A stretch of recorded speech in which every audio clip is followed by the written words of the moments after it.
berbasis proyek untuk penguatan profil pelajar Pancasila yang tadi sudah disampaikan oleh Ibu Melda Anim, sampai kepada beberapa proyek yang telah diperlihatkan kepada kita pada siang hari ini.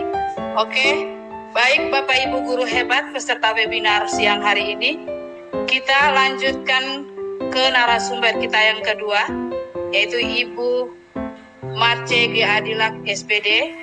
Ibu Marce juga merupakan salah satu guru di SMP Negeri 2 Soe yang mengampu mata pelajaran matematika.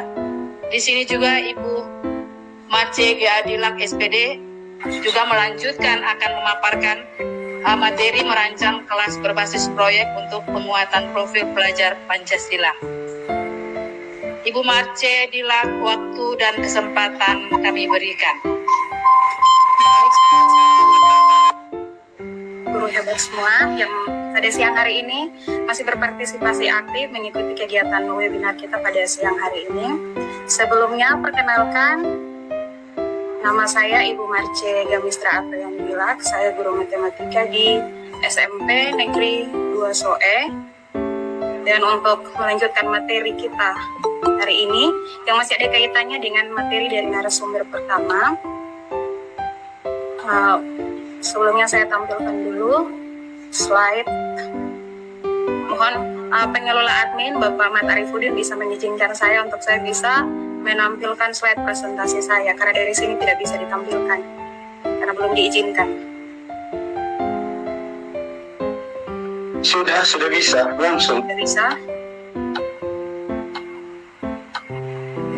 Belum bisa.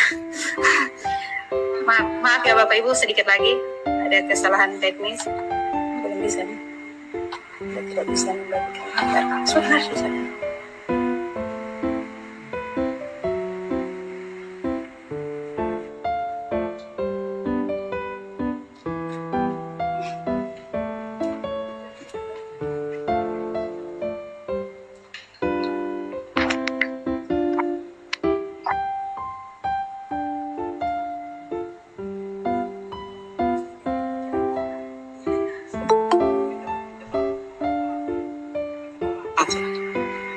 Ini masukkan penjelasan.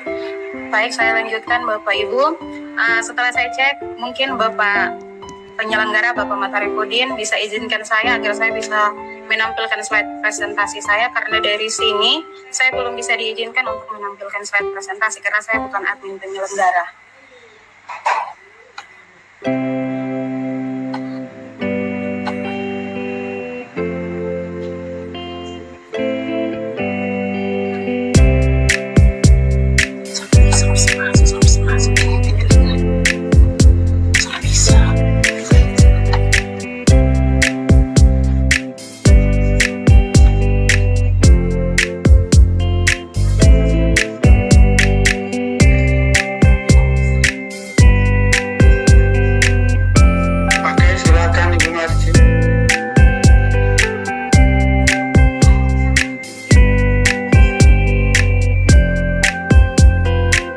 Sudah bisa, silakan.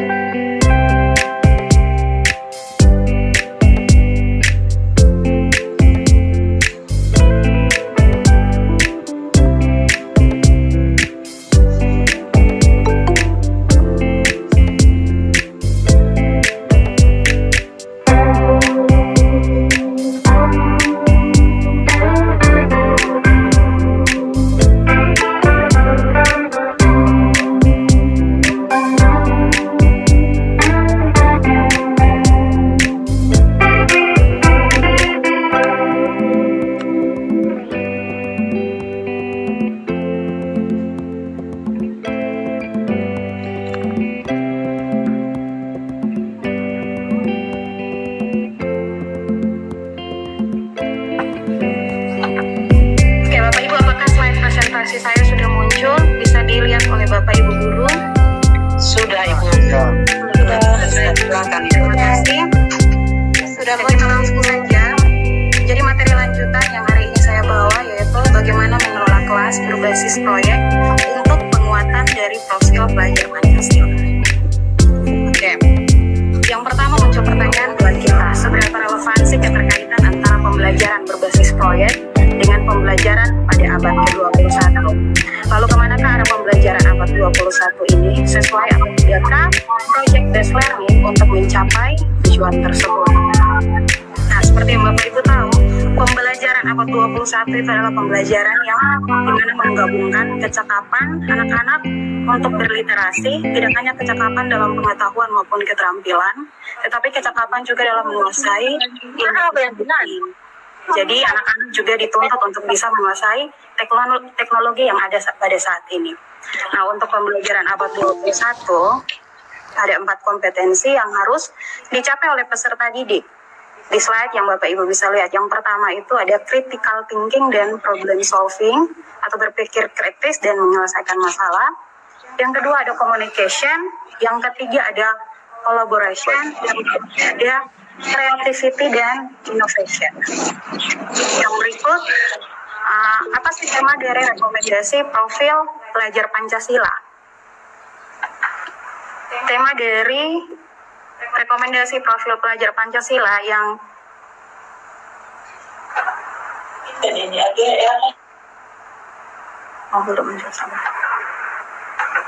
Oke, kita lanjut.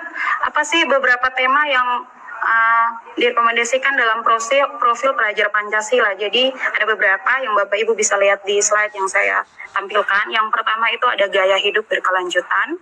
Yang kedua itu ada kearifan lokal. Yang ketiga itu ada Bhinneka Tunggal Ika. Selanjutnya bangunlah jiwa dan raganya. Yang berikut itu suara demokrasi. Yang berikut berrekayasa dan berteknologi untuk membangun NKRI. Yang berikut kewirausahaan. Yang berikut ini kebekerjaan dan budaya kerja. Untuk beberapa tema yang ditampilkan dalam sini, biasanya di bangku SMP akan dipilih 2 atau 3 tema yang untuk diterapkan pada kegiatan P5 yang ada di setiap sekolah. Kebetulan sekolah kami tadi sudah sempat dijelaskan oleh narasumber pertama.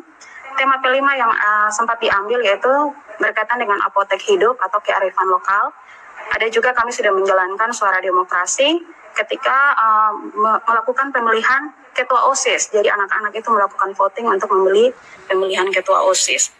Oke, kita lanjut lagi. Berkaitan dengan tema multidisiplin pembelajaran abad yang ke-21. Itu mengangkat beberapa isu seperti isu global dan literasi keuangan, bisnis maupun wirausaha. Ada juga literasi kewarganegaraan, literasi kesehatan, serta literasi lingkungan. Jadi dalam pembelajaran abad 21, anak-anak itu tidak akan, tapi mereka juga harus menjadi insan yang literat. Mereka harus ada kemauan untuk membaca, rajin untuk berliterasi, yang mana di sekolah tuh mungkin bisa disediakan buku-buku agar anak-anak setiap pagi sebelum masuk ke dalam kelas ada beberapa tema yang bisa mereka baca yang berkaitan dengan profil pelajar Pancasila. Oke, kita lanjut lagi terkait dengan Merdeka Belajar dan kaitannya dengan pembelajaran berbasis proyek tema kita pada hari ini. Untuk rekomendasi asesmen dalam kurikulum Merdeka Belajar yang ada beberapa poin di sini. Yang pertama itu adalah terintegrasi dengan pembelajaran. Harus connect dengan pembelajaran.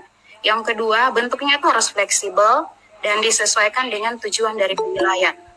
Yang berikut, harus sesuai dengan prinsip penilaian, yaitu valid, reliable, adil, dan proporsional. Yang berikut, hasil asesmen digunakan untuk merefleksi pembelajaran bagi guru. Yang berikut, laporan hasil asesmen bersifat informatif bagi pelajar dan orang tua atau wali daripada siswa. Kita lanjut lagi. Nah, bagaimana sih pembelajaran yang lebih relevan dan interaktif itu? Jadi pembelajaran yang melalui kegiatan proyek akan memberikan kesempatan lebih luas kepada peserta didik untuk secara aktif mengeksplorasi isu-isu aktual, isu-isu nyata, misalnya isu lingkungan, kesehatan, dan lainnya untuk mendukung pengembangan karakter dan kompetensi profil pelajar Pancasila. Jadi ketika kita berbicara tentang profil pelajar Pancasila itu mencakup kita akan mengambil isu-isu aktual, permasalahan nyata yang ada dalam kehidupan sehari-hari yang ada di sekitar lingkungan peserta didik. Kita lanjut lagi. Lalu bagaimana agar siswa bisa menjadi aktif dan percaya diri untuk menyelesaikan proyek dalam pembelajaran bersifat project based learning ini? Oke, ada 3 hal utama yang harus diperhatikan. Yang pertama itu adalah pola interaksi antara guru dan siswa yang berlangsung dalam 3 arah, antara guru, siswa, dan media. Yang berikut adalah peran siswa sebagai ilmuwan muda. Terus yang berikut lagi, peran guru sebagai seorang pembimbing. Nah, dalam kesepakatan kelas juga ada norma yang harus kita kesepakati bersama dengan peserta didik. Nah, apa itu norma-norma sosial dalam kelas? Jadi norma itu kita tahu adalah aturan atau ketentuan yang mengikat warga kelompok dalam masyarakat, yang dipakai sebagai panduan, tatanan, dan pengendali tingkah laku yang sesuai menurut Kamus KBBI. Untuk norma sosial di dalam kelas, pola interaksi sosial pada siswa dan guru, menurut Jekyll and Cobb 1996, apa sih yang membuat kita bisa merasa nyaman untuk ada di dalam kelas? Oke, Bapak Ibu bisa perhatikan, ada 2 hal, yaitu bisa dibagi dalam don'ts dan do's. Untuk don'ts, jangan, yaitu kendali penuh pada proses pembelajaran, sehingga siswa tidak berkesempatan untuk mencoba. Yang berikut, don'ts adalah tidak sabar untuk memberitahu jawaban yang benar dan hanya menunjuk siswa dengan jawaban yang paling benar. Jadi ketika kita menggunakan kata don'ts atau tidak, anak-anak itu tidak diberi kesempatan untuk mereka juga bisa menyampaikan pendapat mereka sendiri. Untuk yang kedua yaitu do's, mengatur siswa dalam kerja berpasangan atau kerja berkelompok untuk meningkatkan kepercayaan. Yang berikut menyepakati aturan yang berlaku di kelas, termasuk kesepakatan tentang pengambil keputusan diskusi kelompok. Kita lanjut lagi. Lalu contoh norma sosial yang bisa disepakati di dalam kelas itu seperti apa saja? Seperti yang Bapak Ibu bisa lihat di dalam slide. Pertama, kita bisa melihat peserta didik seperti bagaimana peserta didik itu mengangkat tangan sebelum berbicara. Contoh lagi yang kedua, kode yang bisa kita berikan untuk menunjukkan kebingungan ketika kita melihat anak-anak peserta didik yang bingung, ada kode-kode yang bisa kita berikan. Yang berikut, kita tidak menertawakan teman yang salah. Jadi anak-anak diajarkan kalau ada teman yang berbicara di depan kelas, entah pendapatnya itu benar atau salah, jangan menertawakan teman yang sedang berpendapat. Yang berikut lagi, tidak membahas hal di luar materi. Yang berikut, bertanya artinya anak itu tertarik, bukan karena anak itu bodoh. Jadi ketika ada anak-anak yang ingin bertanya, kita berikan ruang dan kesempatan untuk mereka bertanya. Bukan berarti ketika mereka bertanya, ditertawakan karena pertanyaan yang kadang anak-anak berikan di dalam kelas pada saat ada diskusi, terkesan receh pertanyaannya tersebut. Jadi selagi ada kesempatan, berikan mereka ruang untuk mereka bertanya dan jangan ditertawakan. Yang berikut adalah beda pendapat itu adalah hal yang lumrah di dalam kelas. Yang berikut berteman tanpa membedakan sara, jadi tanpa membedakan suku, ras, dan agama. Lalu yang berikut terbuka pada kritik, masukan, maupun pertanyaan. Jadi itu beberapa contoh norma sosial yang bisa kita sepakati di dalam kelas antara siswa dan guru. Kita lanjut lagi. Lalu poin penting guru dalam pengelolaan diskusi itu ada apa saja? Yang pertama itu, guru bisa mengajak siswa untuk membangun argumen dari strategi yang diajukan. Yang kedua, guru jeli dalam melihat strategi unik siswa. Yang berikut, guru mampu menyusun urutan diskusi yang baik. Dan yang berikut, guru sebagai jembatan yang menghubungkan ide-ide siswa. Lalu bagaimana asesmen dan evaluasi dari pembelajaran yang berbasis proyek siswa? Oke, untuk asesmen dan evaluasi, jadi asesmen tersebut harus terintegrasi, terkonek dengan pembelajaran yang dilakukan. Karena produk akhir dari proyek akan menjadi bagian dari evaluasi. Biasanya produk dapat berupa laporan, presentasi, pentas seni, objek, kegiatan, ataupun bentuk lain yang dapat menunjukkan hasil belajar daripada siswa. Untuk evaluasi, kita bisa menggunakan rubrik proses, evaluasi diri dan teman sejawat, serta rubrik dari hasil akhir. Untuk contohnya bisa Bapak Ibu lihat seperti pada slide yang ditampilkan. Contoh rubriknya kita bisa memberikan skor dari skor 1, skor 2, sampai skor 4 dengan beberapa aspek yang akan dinilai. Jadi aspek-aspek yang bisa dinilai itu seperti keaslian dan kreativitas. Terus aspek eksplorasi, aspek penalaran, ada aspek kebenaran hasil, kemampuan komunikasi, dan aspek penyajian laporan ataupun produk. Sedangkan untuk skornya itu kita bisa berikan skor dari skor 1, itu misalnya untuk keaslian dengan kreativitas, misalnya Untuk skor 1 itu misalnya tidak original dan tidak kreatif. Sedangkan kalau skor yang ketiga, misalnya ide yang digunakan itu bentuknya unik, digunakan pada kekompakan kelas. Dan skor yang lain Bapak Ibu bisa lihat di slide yang ditampilkan. Ada sekian banyak dan rubriknya ini bisa Bapak Ibu, ada banyak ya di internet, bisa di-searching dan bisa dilihat juga. Kita lanjut, bagaimana pro dan tips untuk menerapkan pembelajaran berbasis proyek tersebut. Jadi rubriknya itu bisa ditambahkan dengan konten yang spesifik yang dibahas. Contohnya, aku pahlawan makanan sehat dan bergizi, bisa disertakan dengan evaluasi terkait keterampilan membaca dan menyajikan data. Pro dan tips yang kedua, yaitu setiap komponen bisa diberikan bobot yang berbeda tergantung penekanan dari penilaian. Misalnya, kita bisa memberikan bobot penilaian untuk komponen penelaran yang lebih tinggi dari komponen presentasi, laporan akhir, dan seterusnya. Lalu contoh dari rubrik penilaian itu sendiri, contohnya seperti yang ada di slide. Di sini ada beberapa contoh. Sebentar saya bisa slide.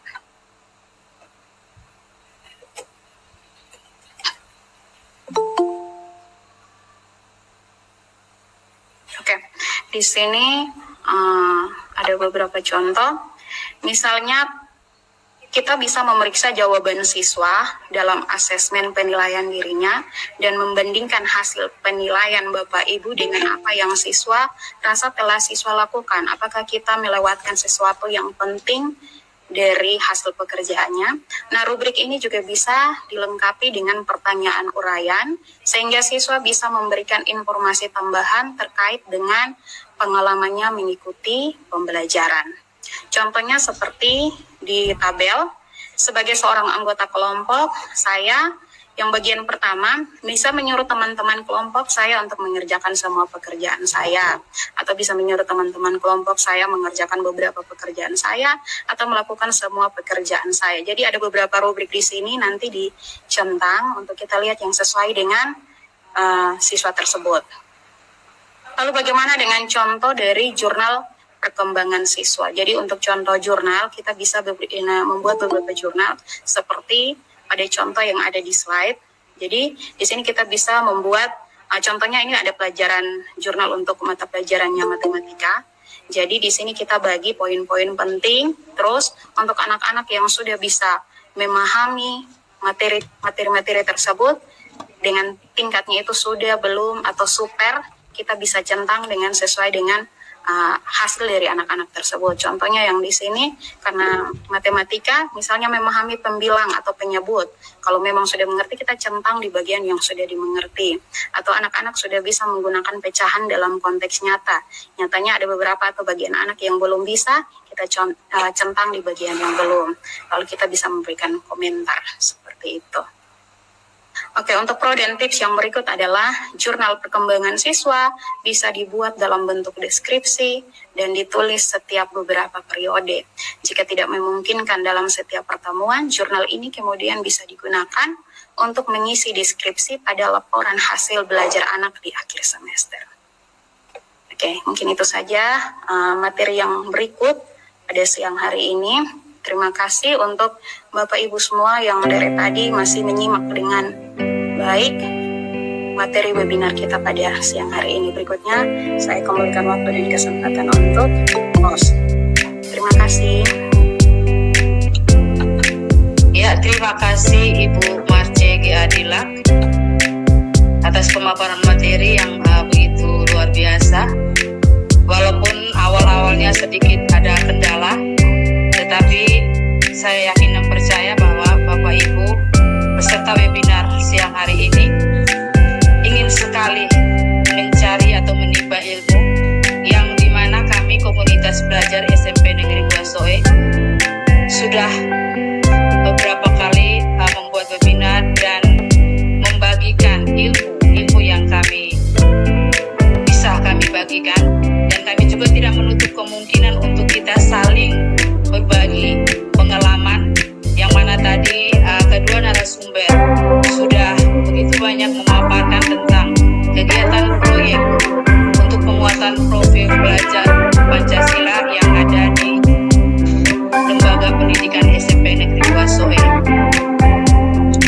Oke, sedikit memberitahukan juga bahwa Ibu Marce Gadilang ini merupakan seorang Google Master untuk kami SMP Negeri 2 SOE, di mana disampaikan tadi oleh Ibu Marce Gadilang bahwa pada merancang kelas berbasis proyek untuk penguatan profil pelajar Pancasila, kita Bapak Ibu guru hebat perlu mempersiapkan peserta didik kita menjadi seorang pelajar pada abad 21, di mana dibutuhkan ada 4C, yaitu critical thinking dan problem solving, komunikasi, kolaborasi, kreativitas, dan inovasi.